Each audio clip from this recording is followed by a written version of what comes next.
Hello friends, welcome to my YouTube channel. దొండకాయ fry ఎలా చేసుకోవాలో ఈ వీడియోలో చూసేద్దాం.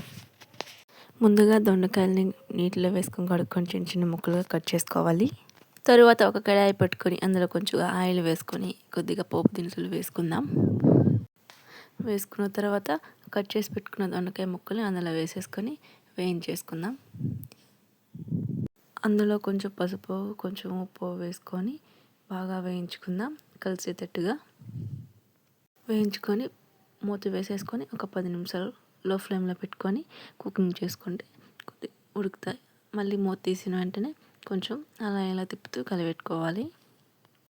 కొంచెం వేగిన తర్వాత మనం ముందుగా వేసుకున్న పప్పులు, కారం, తెల్లగడ్డ అవి పొడి చేసుకొని మిక్సీ వేసుకొని పెట్టుకున్న పొడిని వేసేసుకోవాలి. మనకి సరిపోయినంత వేసుకోవాలి. వేసుకున్న తర్వాత కొద్దిసేపు అలానే వేయించుకుందాం. మనం వేసుకున్న పొడిని కారం పచ్చివాసన రాకుండా వేసుకొని వేయించుకుంటే అంతే, దొండకాయ తాలింపు ready. Thank you for watching. Subscribe to my YouTube channel.